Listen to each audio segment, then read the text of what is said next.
wabarakatuh. Selamat siang Bapak Ibu Guru SD Negeri 1 Botoran. Selamat siang. Kepada yang terhormat Ibu Kepala SD Negeri 1 Botoran, kepada yang terhormat Ibu Bapak Guru SD Negeri 1 Botoran beserta karyawan SD Negeri 1 Botoran, terima kasih atas kedatangannya pada pagi hari ini. Siang hari ya Bu, ini sudah siang ya, sudah pukul 12. Nah Bapak Ibu, pada siang hari ini saya akan memaparkan aksi nyata modul 1.4. Ini yang saya peroleh dari guru penggerak, dari pendidikan guru penggerak. Itu saya memperoleh budaya positif yang nantinya akan diterapkan di sekolah kita. Supaya semangat, coba Bapak Ibu guru semuanya berdiri. Bisa nggak? Bapak Ibu guru biasanya menyanyikan lagu naik-naik ke puncak gunung, sudah pernah apa belum? Sudah, tapi ini dengan versi yang berbeda. Nanti gini ya, naik ke puncak gunung, tinggi langsung jinjit, tinggi sekali, kiri nanti meregang ke kiri. Coba ya, 1, 2, 3. Naik ke puncak gunung, tinggi sekali. Naik ke puncak gunung, tinggi sekali. Kiri kanan kulihat saja, banyak pohon cemara. Kiri kanan kulihat saja, banyak pohon cemara. Baik, terima kasih Bapak Ibu. Bagaimana, sudah agak lemas? Kalau belum lemas, kita lemaskan lagi supaya semangat pada siang hari ini. Dan sekali lagi saya ucapkan terima kasih atas kehadirannya untuk menghadiri diseminasi budaya positif di SD Negeri 1 Botoran. Nah, disiplin positif dan nilai-nilai kebajikan universal. Dalam rangka menciptakan lingkungan positif, salah satu strategi yang perlu kita tinjau kembali adalah penerapan disiplin di sekolah kita. Coba Bapak Ibu, apakah telah efektif? Apakah masih perlu ditinjau kembali? Coba saya ingin meminta salah satu saja pendapat dari Bapak Ibu. Kira-kira tingkat kedisiplinan di sekolah kita itu sudah efektif apa belum? Monggo, siapa yang berkenan, mic-nya ada di depan. Nah, kira-kira sudah efektif apa belum? Bisa mengemukakan pendapatnya? Coba dari Bu Susi mungkin. Apakah telah efektif? Apakah masih perlu ditinjau kembali tingkat kedisiplinan di sekolah kita? Terima kasih atas waktu yang diberikan. Sebenarnya sudah efektif, tetapi 1-2 poin perlu ditingkatkan. Misalnya disiplin kedatangan atau disiplin dalam menaruh sepedanya kurang rapi untuk anak-anak. Ada lagi anak-anak yang waktu istirahat yang seharusnya di luar kelas semua, masih ada 1-2 yang ada di dalam kelas. Mungkin bisa ditingkatkan lagi, tapi sebenarnya sudah bagus, rata-rata sudah bagus. Terima kasih. Terima kasih pendapat dari Ibu Kepala SD Negeri 1 Botoran. Sudah bagus, akan tetapi perlu ditingkatkan kembali. Dan apa sesungguhnya arti dari disiplin itu? Nah, coba mungkin ada Bapak Ibu yang ingin menyampaikan apakah arti disiplin. Nah, kalau mendengar kata disiplin, itu hubungannya dengan tata tertib, teratur, dan kepatuhan kepada peraturan. Dan ada terkaitannya itu mesti dihubungkan dengan hukuman. Padahal itu sungguh sangat berbeda Bapak Ibu. Nah, itu identiknya adalah selalu dengan hukuman.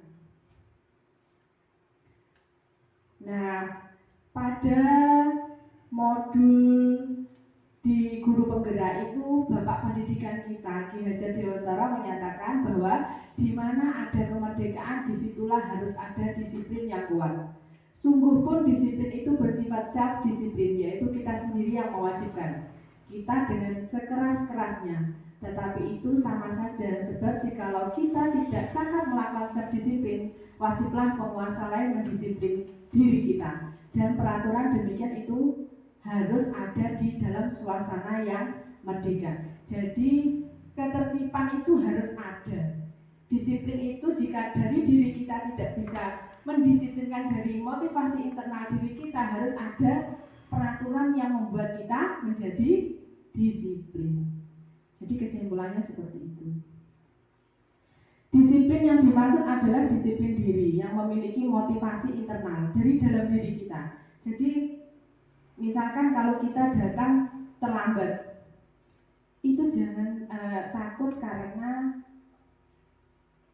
peraturan, tetapi memang tugas kita harus lebih awal atau lebih pagi datang ke sekolah. Misalkan seperti itu Bapak Ibu. Jadi disiplin itu datang dari, jadi 6 dimensi ini yang kita tanamkan kepada anak. Ada 6 nilai kebajikan. Coba kemudian pikirkan bagaimana nilai-nilai kebajikan yang Anda pilih tersebut dapat disampaikan dan menjadi fondasi dari keyakinan sekolah atau keyakinan kelas yang disepakati seluruh warga sekolah. Jadi bagaimana nilai-nilai tadi dari profil Pancasila itu menjadi fondasi atau dasar keyakinan sekolah dan menyeluruh di kelas-kelas yang kita sepakati bersama anak-anak nantinya Bapak Ibu. Nah, ini ada dari teori Dian Goosen dalam bukunya Restructuring School Discipline menyatakan ada 3 motivasi perilaku manusia. Nah, dari tiga motivasi ini maksudnya begini.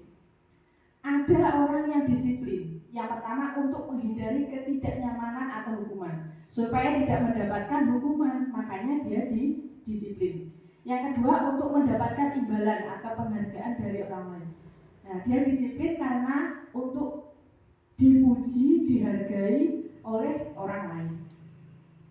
Selanjutnya ada untuk menjadi orang yang mereka inginkan dan menghargai diri sendiri dengan nilai-nilai yang mereka percaya. Nah, ini dari dalam. Mana yang dari dalam? Dari 1, 2, 3 ini Bapak Ibu. Dari dalam diri. Yang mana? Iya betul, nomor 3. Karena nomor 3 inilah yang seharusnya ditanamkan untuk anak didik kita nantinya. Motivasi berasal dari dalam diri.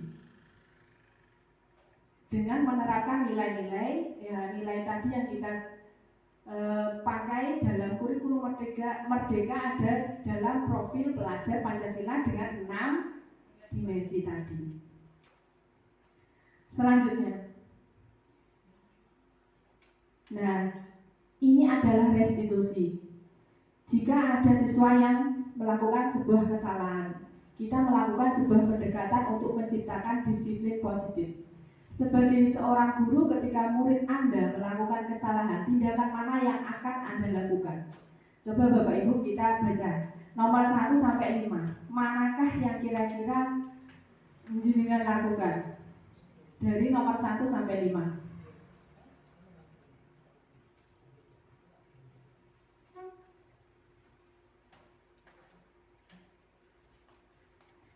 Nomor 1, menunjukkan kesalahannya dan memintanya melihat kesalahannya baik-baik.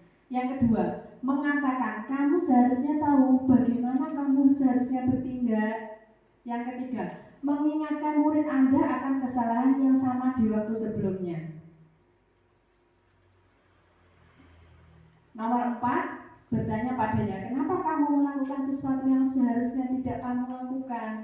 Yang kelima, mengkritik dan mendiamkannya. Kira-kira kebanyakan dari Bapak Ibu itu dari nomor 1 sampai 5 itu melakukan yang mana Bapak Ibu?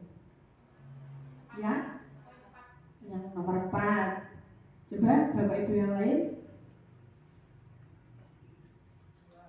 Ada yang nomor 2.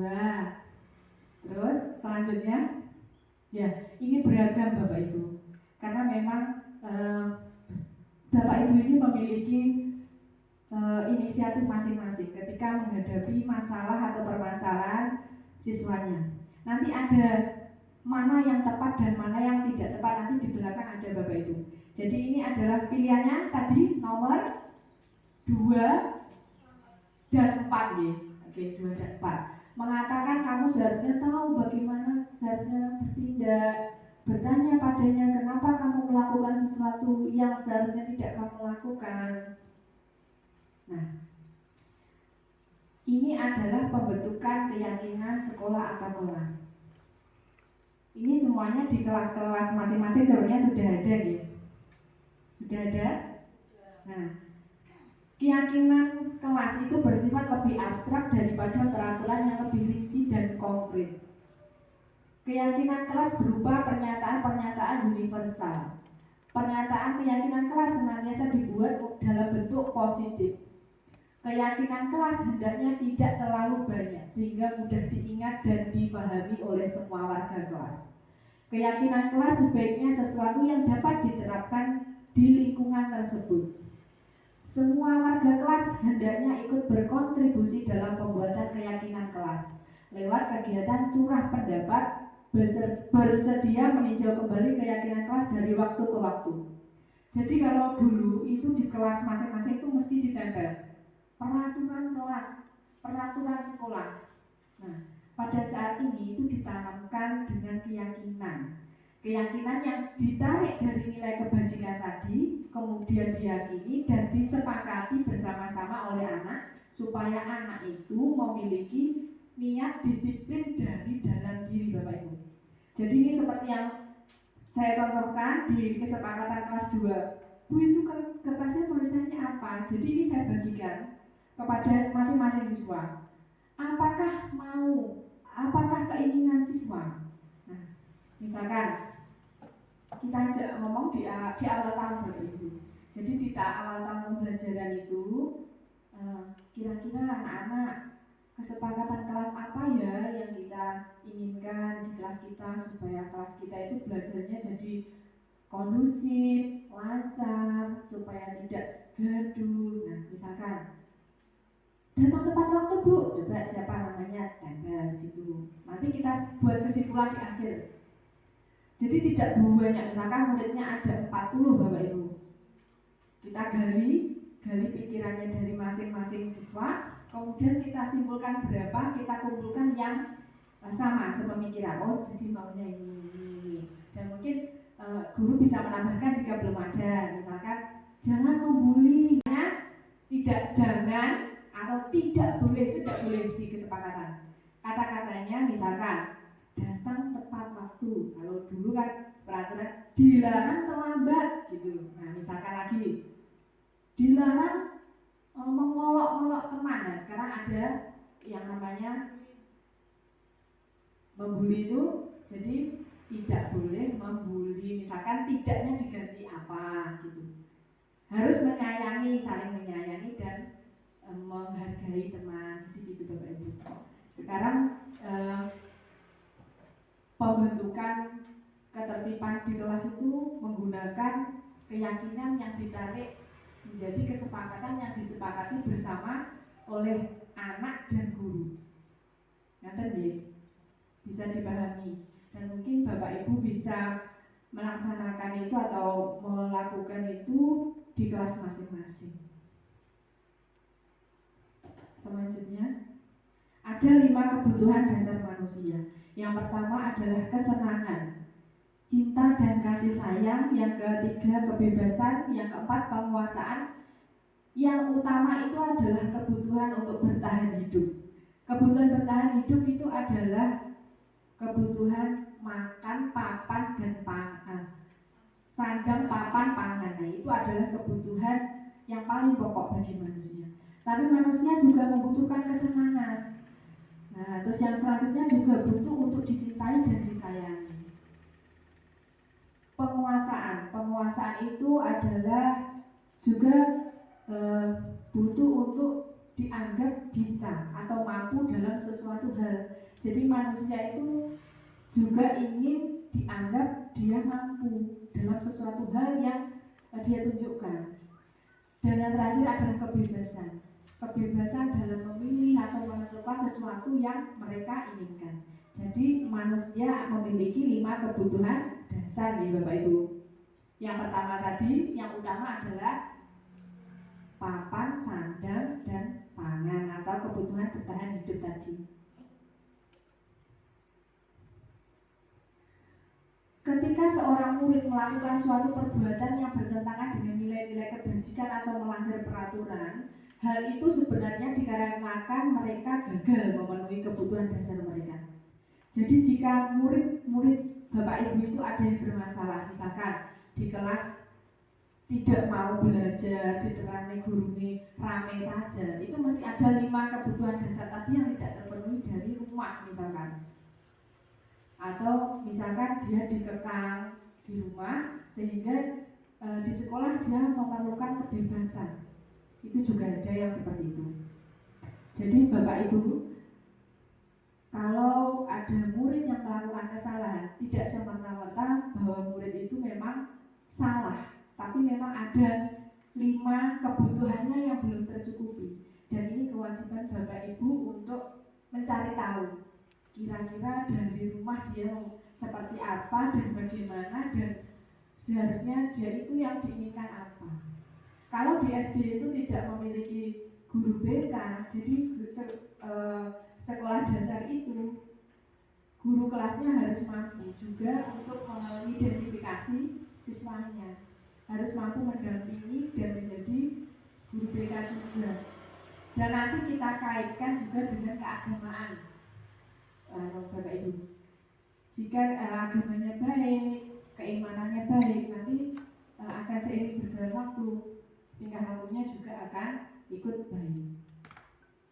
Dan ini yang sudah saya jelaskan tadi, apa 5 kebutuhan yang mendasar bagi manusia bertahan hidup, seperti makan, minum, kesehatan, kasih sayang, dan rasa diterima. Kebutuhan berikut adalah kebutuhan yang untuk disayangi. Selanjutnya adalah penguasaan kebutuhan pengakuan atas kemampuan, kebebasan, kebutuhan akan pilihan, kesenangan, kebutuhan akan merasa senang. Nah, demikian deh Bapak Ibu. Selanjutnya 5 posisi kontrol guru. Jadi guru itu nanti ada 5 posisi kontrol Bapak Ibu. Ada sebagai penghukum, pembuat merasa bersalah, sebagai teman, pemantau, dan manajer. Dari 5 tadi, kira-kira mana Bapak Ibu yang paling tepat untuk siswa-siswi kita? Oh iya, baik, Bu Mami sudah memantau, manajer. Jadi yang pertama penghukum, pembuat merasa bersalah, teman, pemantau, dan manajer. Nah, ini bedanya apa? Kalau penghukum, kemudian ada murid yang datang, patuhi aturan saya, awas kamu selalu saja salah, selalu pasti selalu. Nah, jika seperti itu, hasil kepada murid, kemungkinan murid marah Bapak Ibu, dan memiliki rasa dendam pada Bapak Ibu guru. Terus kemudian siswanya akan agresif, jadi kesenggol lidah langsung wah. Nah, seperti itu. Jadi bisa jadi sesudah kembali duduk, murid tersebut akan mencoret-coret bukunya, akan menyobek-nyobek bukunya, uti aja, tapi dia kayak getem, punya rasa dendam. Dan sepulang sekolah, murid melihat mobil atau motor Bapak Ibu nih, tak gurus saya. Nah, misalnya seperti itu. Jadi punya rasa dendam. Makanya banyak kasus di Indonesia, Guru yang diketapel matanya, ada yang tiba-tiba guru dibacok sama muridnya. Mungkin ada sesuatu hal ucapan dari mereka yang kurang tepat, jadi sehingga murid itu merasa dendam. Contohnya seperti itu tadi. Terus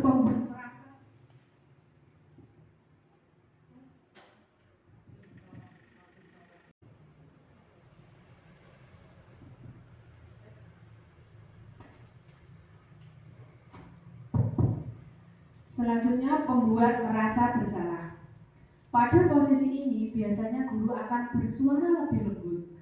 Membuat rasa bersalah akan menggunakan keheningan yang membuat orang lain merasa tidak nyaman. Bersalah atau rendah diri. Misalkan, "Adi, kamu ini bagaimana ya? Kamu sudah berjanji dengan ibu tidak akan terlambat lagi.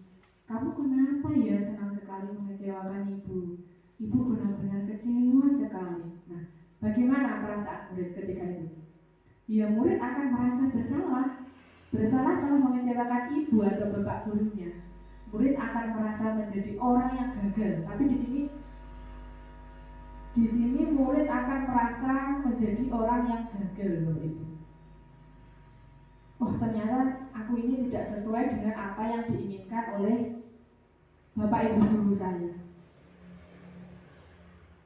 Nah, kadangkala sikap seperti ini lebih berbahaya dari sikap penghukum. Kenapa berbahaya, Bapak Ibu? Karena emosi akan tertanam rapat di dalam murid, menahan perasaan bahwa dia itu merasa, aku ini jadi orang itu tidak benar, aku ini salah ternyata.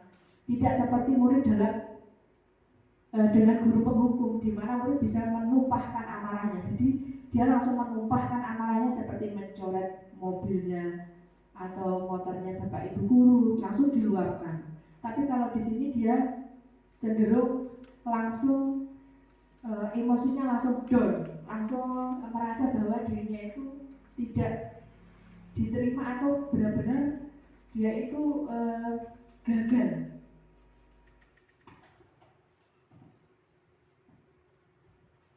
Selanjutnya, sebagai teman, guru pada posisi ini tidak akan menyakiti murid, namun akan tetap berupaya mengontrol murid melalui persuasi. Posisi teman pada guru bisa negatif ataupun positif. Positif di sini berupa hubungan baik yang terjalin antara guru dan murid. "Adi, ayolah, bagaimana sih kamu? Kemarin kamu sudah janji ke bapak bukan? Kenapa terlambat lagi?" Karo guyu sambil tertawa. "Ya sudah, tidak apa-apa, duduk sana. Nanti bapak guru bantu," sambil senyum-senyum. Bagaimana perasaan murid dengan sikap guru yang seperti ini? Ya, murid akan merasa senang, Bapak Ibu, dan akrab dengan guru. Ini pun juga memiliki dampak yang positif. Akan tetapi jika berlebihan, terkadang anak itu akan iya betul, ada menyepelekannya juga. Ini juga dampaknya sebenarnya positif, cuman kalau terlalu akrab, terlalu dekat, itu juga akan dampaknya menyepelekan pada gurunya. Selanjutnya, sebagai pemantau. Memantau berarti mengawasi. Pada saat kita mengawasi, kita bertanggung jawab atas perilaku orang-orang yang kita awasi. Posisi pemantau berdasarkan pada peraturan-peraturan dan konsekuensi. Contohnya seperti ini. "Adi, tahukah kamu jam berapa kita memulai?" "Tahu, Pak." "Kamu terlambat 15 menit. Apakah kamu sudah mengerti konsekuensi yang harus dilakukan bila terlambat?" "Paham, Pak. Saya harus tinggal kelas pada jam istirahat nanti dan mengerjakan tugas ketinggalan saya." Guru menjawab, "Iya benar, nanti pada saat jam istirahat kamu harus tinggal di kelas untuk menyelesaikan tugas yang tertinggal tadi. Saya tunggu." Bagaimana perasaan murid? Kira-kira Bapak Ibu seperti ini, atau yang sebagai teman, atau sebagai penghukum? Selanjutnya, hasilnya jika murid dilakukan pemantauan oleh guru, murid akan memahami konsekuensi yang harus dijalankan karena telah melanggar salah satu peraturan sekolah. Guru tidak menunjukkan suatu emosi yang berlebihan, menjadi marah atau membuat merasa berbuat salah. Murid tetap dibuat tidak nyaman, yaitu harus tinggal di kelas pada waktu jam istirahat dan mengerjakan tugas. Guru tetap harus memantau murid pada saat mengerjakan tugas di jam istirahat karena murid tidak bisa ditinggal seorang diri. Jadi kalau seorang guru memberlakukan seperti ini tidak bisa semata-mata ditinggal saja. Harus ditunggu, harus dipantau. Apa yang terjadi? Bisa jadi Bapak Ibu, murid di dalam kelas itu tidak akan mengerjakan sampai waktunya habis ya dia diam saja, tidak akan mengerjakan. Bisa jadi seperti itu. Jadi kalau pada posisi ini Bapak Ibu harus tetap memantau. Selanjutnya pada posisi manajer. Nah, ini adalah posisi di mana guru berbuat sesuatu bersama dengan murid. Mempersilahkan murid mempertanggungjawabkan perilakunya, mendukung murid agar dapat menemukan solusi atas permasalahannya sendiri. Di sini guru itu kalau sebagai manajer itu mendampingi murid, di mana murid nanti bisa memecahkan apa dari masalah yang sudah terjadi pada dirinya. Jadi menggiring gitu Bapak Ibu. Seorang manajer telah memiliki keterampilan di posisi teman maupun pemantau. Dan dengan demikian bisa jadi di waktu-waktu tertentu kembali kepada kedua posisi tersebut bila diperlukan. Nah, seorang manajer telah memiliki keterampilan di posisi teman maupun pemantau. Jadi manajer ini gabungan dari teman tadi dan pemantau. Dan dengan demikian bisa jadi di waktu-waktu tertentu kembali kepada kedua posisi tersebut bila diperlukan. Jika diperlukan secara mendalam, memakai yang memantau, yang teman. Jika memang anaknya, kita melihat kondisi anaknya. Kalau anaknya bisa diajak secara halus dengan posisi teman. Nanti jika memang anaknya kalau diajak halus tidak bisa, nanti mungkin bisa digunakan posisi pemantau. Dan gabungan dari itu adalah sebagai manajer. Pada posisi manajer maka suara guru sebaiknya tulus, tidak perlu marah-marah, tidak perlu meninggikan suara, apalagi menunjuk-nunjuk, ini tidak boleh. Jadi Bapak Ibu tidak boleh menunjuk-nunjuk kepada siswanya. Sambil begini juga tidak boleh. Kamu datang terlambat, kamu ya, nah itu juga tidak boleh. Nah, atau bersikap seolah-olah menyesal. Iya lupa telat ya. Tampak sedih sekali akan perbuatan murid atau bersenda-gurau menempatkan diri sebagai teman murid. Nah ini kalau bersenda-gurau terlalu dalam dengan murid itu juga tidak boleh, gitu ya Bapak Ibu. Nah ini adalah restitusi, segitiga restitusi. Apa itu segitiga restitusi? Kembali yang pertama tadi, yang slide ketiga, restitusi adalah proses menciptakan kondisi bagaimana murid untuk memperbaiki kesalahan mereka sehingga mereka bisa kembali pada kelompok mereka dengan karakter yang lebih kuat. Nah Bapak Ibu, dalam restitusi ini menggunakan kontrol apa? Ada yang tahu dari kontrol 5 kontrol tadi? Pemantau, teman, penghukum, manajer. Betul. Ini menggunakan manajer dengan menerapkan segitiga restitusi. Dalam penanganan masalah menggunakan yang pertama adalah menstabilkan identitas, yang kedua adalah validasi tindakan yang salah, yang ketiga menanyakan keyakinan. Sebentar. Ini saya ada. Assalamualaikum warahmatullahi wabarakatuh. Nah ini ada contoh kasus yang saya buat ketika demonstrasi kontekstual yang menggunakan kontrol manajer dengan 3 langkah. Yang pertama menstabilkan identitas, yang kedua validasi tindakan yang salah, yang ketiga menanyakan keyakinan. Pada kesempatan kali ini saya akan mempraktekkan segitiga restitusi. Segitiga restitusi adalah proses. Coba kita simak dulu ya Bapak Ibu, bagaimana cara menerapkan segitiga restitusi dalam penyelesaian masalah. Pada kelompok mereka dengan karakter yang lebih kuat. Langkah-langkah segitiga restitusi yang pertama adalah menstabilkan identitas, yang kedua validasi tindakan yang salah, dan yang ketiga menanyakan keyakinan. Ilustrasi pada kasus 1. Pada hari Selasa, Cinta Aila Dinata, siswi kelas 2 SD Negeri 1 Botoran, datang terlambat ke sekolah pada mata pelajaran Bahasa Indonesia.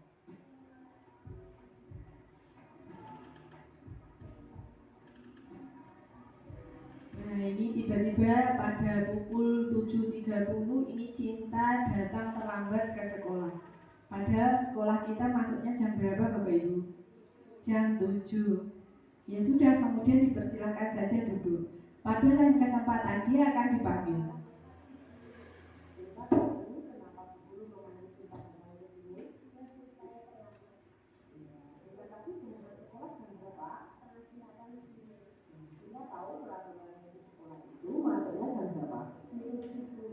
Kalau Cinta berangkatnya setengah 8, Cinta bakal terlambat atau tidak?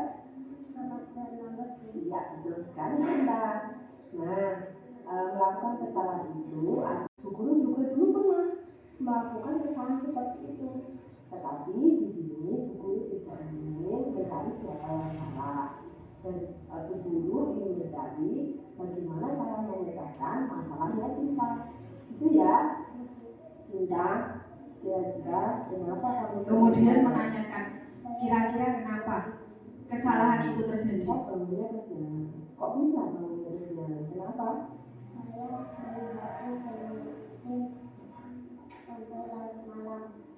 Oh, ternyata Cinta main HP sama game sehingga hidupnya larut.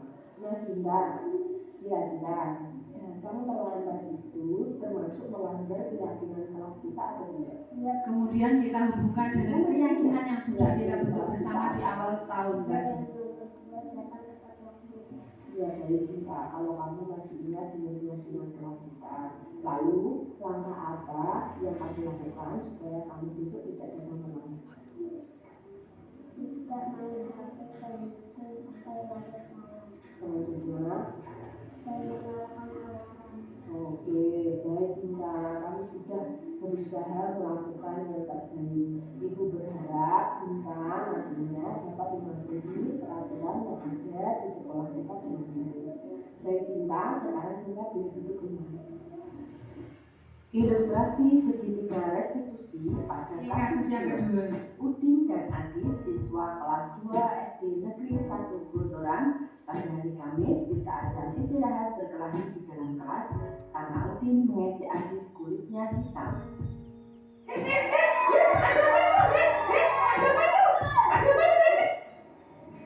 Nah kemudian kita panggil, kita cari apa akar permasalahannya tadi. Yang sebelumnya kita juga harus menstabilkan identitas.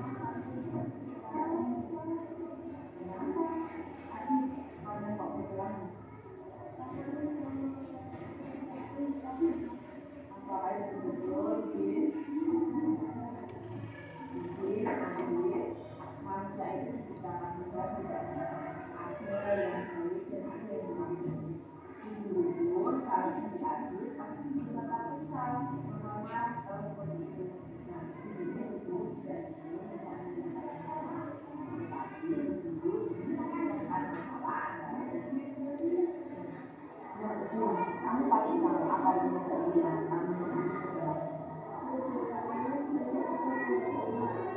Kenapa kamu kok mengejeknya? Jadi tahu kan kalau mengejek orang lain jadinya marah seperti itu.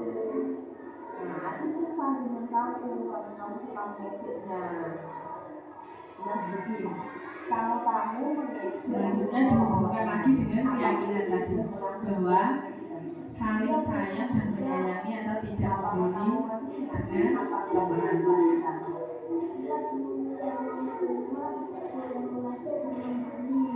Syukurlah mungkin jika kamu masih ingat dengan apa keyakinan kelas kita.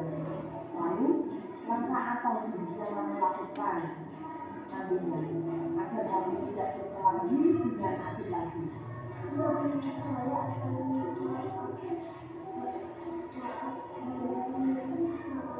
minta maaf. Terus selanjutnya kamu tidak akan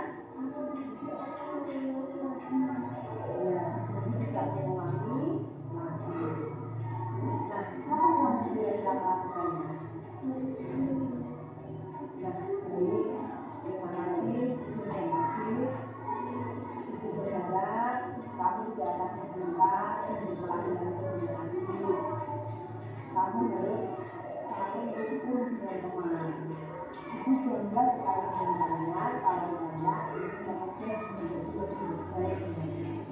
Oke, terima kasih. Coba sekarang kalian berdoa. Assalamualaikum, nama saya Cinta. Terima kasih kepada Bu Bibi. Dengan budaya positif ini saya tidak terlambat lagi ke sekolah. Terima kasih nama saya Uti. Terima kasih karena mengajarkan pelajaran positif dan tidak mengolok-olok teman dan tidak mengajar orang lain. Terima kasih Bu Wiwi. Salam budaya positif. Kesimpulan dari penggunaan segitiga restitusi. Guru yang menangani kasus dengan menggunakan segitiga restitusi diharapkan dapat memposisikan dirinya sebagai manajer dengan memberikan pertanyaan yang mengarah pada 3 langkah, yaitu menstabilkan identitas, validasi tindakan masalah, dan menanyakan keyakinan. Dapat menjadikan murid lebih mandiri dan bertanggung jawab. Demikian ilustrasi praktek segitiga restitusi dari saya. Sekian dan semoga bermanfaat. Wassalamualaikum warahmatullahi wabarakatuh. Nah, demikian Bapak Ibu pemaparan dari saya. Mulai dari yang pertama adalah disiplin positif. Selanjutnya apa?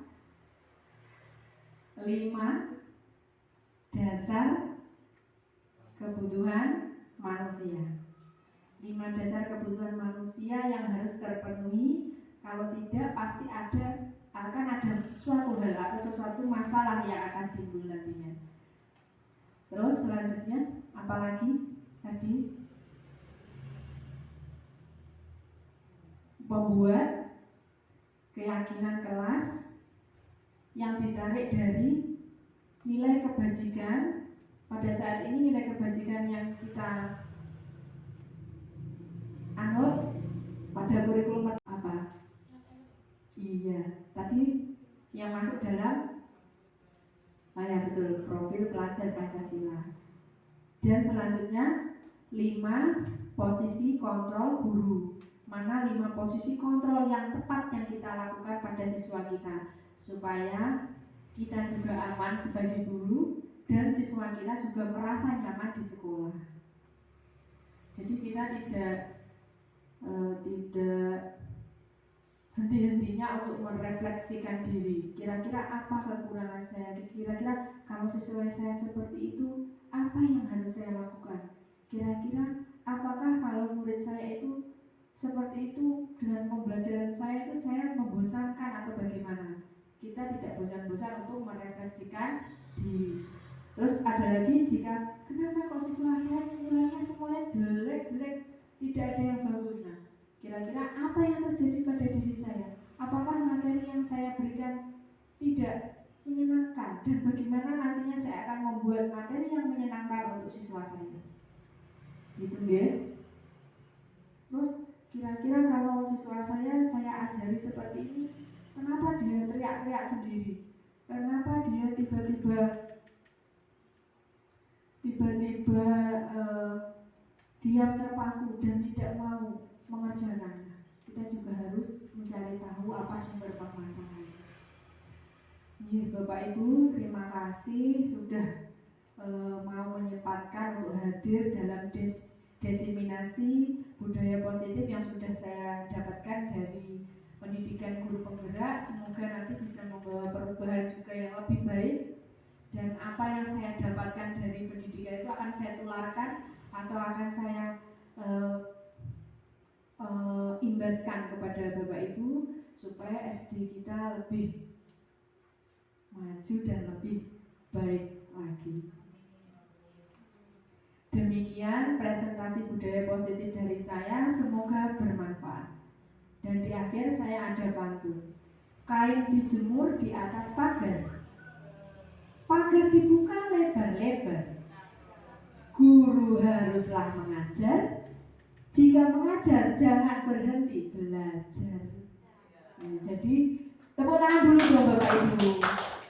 Jadi nanti kalau ada kegiatan apapun yang sifatnya pengembangan diri untuk Bapak Ibu, jangan payah-payah untuk tidak mengikuti, harus mengikuti supaya nanti pendidikan juga berkembang apa yang kita ajarkan kepada anak. Gitu nggih, Bapak Ibu, terima kasih atas kesempatan dan waktu yang diberikan. Wassalamualaikum warahmatullahi wabarakatuh.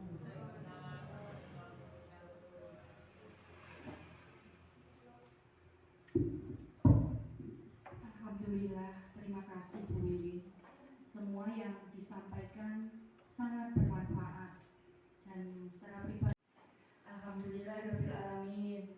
Terima kasih Bu Wiwin sudah menyampaikan begitu panjang lebar, dan secara pribadi saya berharap apa yang sudah disampaikan Bu Wiwin bisa diterapkan dalam pembelajaran kita sehari-hari, sehingga selain pendidikan di SD kita meningkat, tetapi kesadaran kedisiplinan anak juga dari Bapak Ibu guru lebih meningkat lagi. Untuk selanjutnya, kalaupun ada perkembangan dari guru penggerak, ya sebaiknya disampaikan ke teman-teman. Dan sekali lagi, sebagai kepala sekolah saya sangat mendukungnya. Terima kasih. Assalamualaikum warahmatullahi wabarakatuh.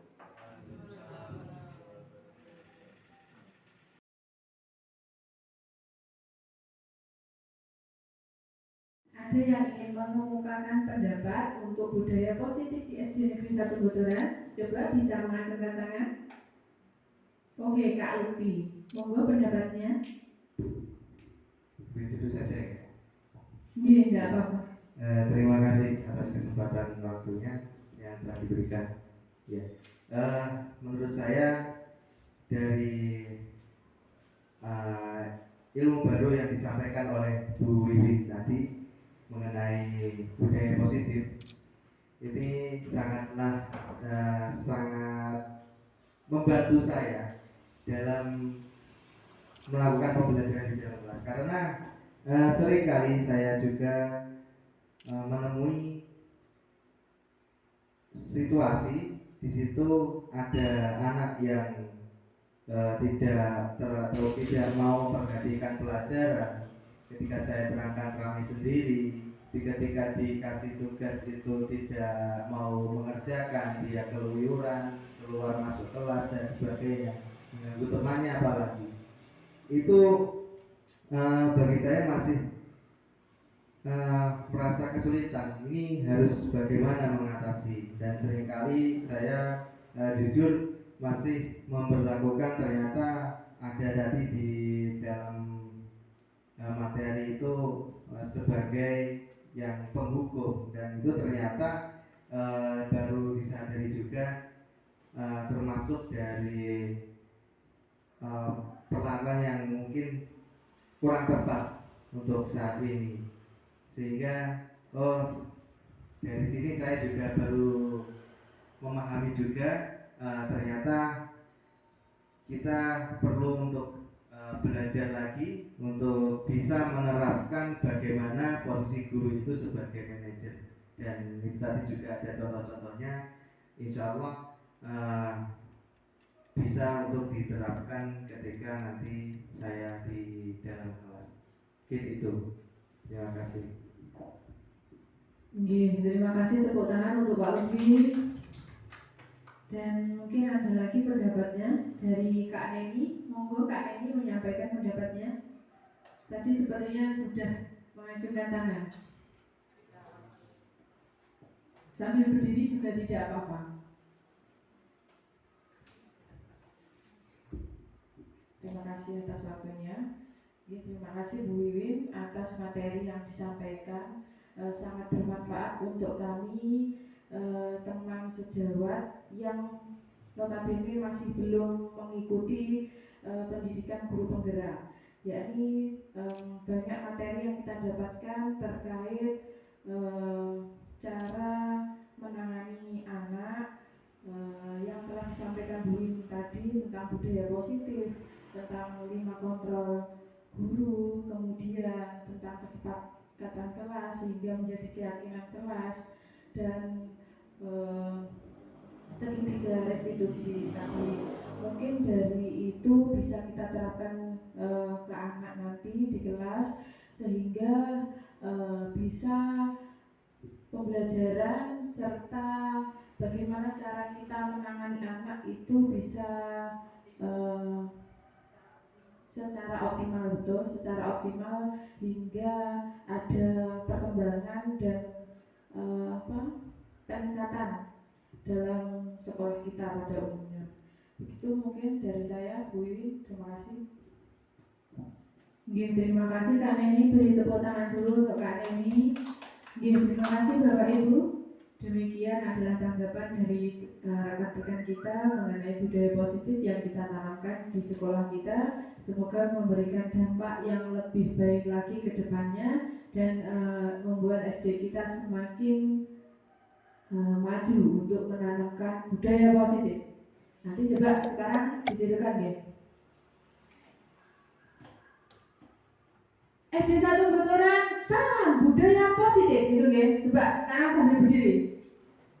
Nah, sambil berdiri dengan mengepalkan tangan kanan kita untuk sebagai prinsip budaya positif ditanamkan di SD kita. SD Negeri 1 Botoran, salam budaya positif. Sekali lagi ya, enggak semangat juga. SD Negeri 1 Botoran, salam budaya positif. Baik, terima kasih Bapak Ibu, silahkan untuk kembali duduk dan bisa meninggalkan tempat ruangan ini. Sekian kami ucapkan terima kasih sebesar-besarnya sudah hadir dan mau mendengarkan workshop tentang budaya positif atau diseminasi atau pengimbasan saya di pendidikan guru penggerak tentang budaya positif. Terima kasih. Wassalamualaikum warahmatullahi wabarakatuh.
Belajarnya kondusif.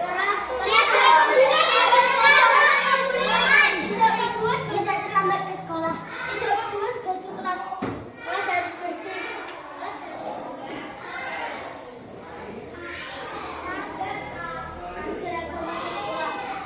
Tidak Jangan terbalik ya. Sekarang dituliskan, lalu kita tempel kepada kertas yang sudah kita tuliskan.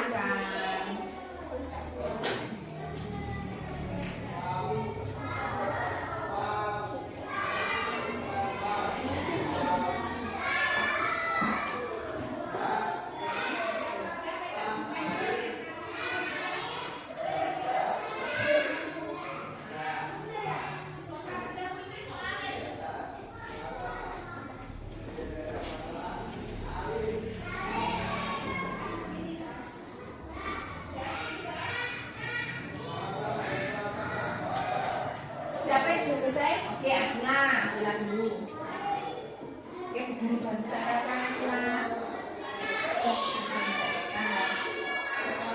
Selanjutnya siapa? Adit, oke silakan Adit. Lanjutnya juga bisa kamu dulu. Ya sebentar.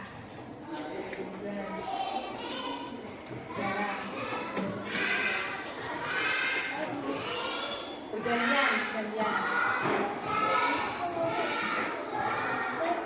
Biar jauh kita.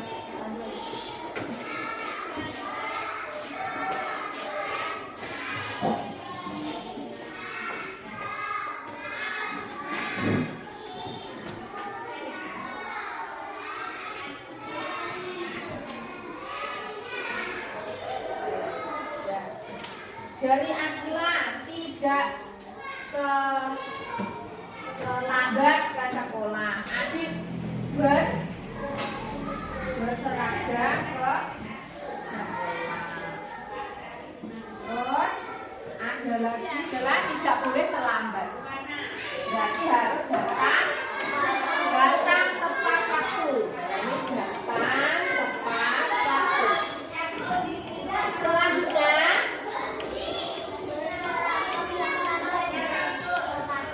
berseragam lengkap dan bersepatu.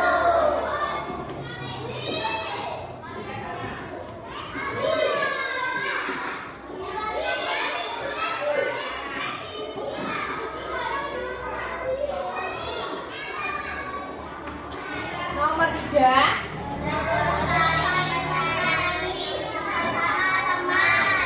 Harus saling menyayangi sesama teman.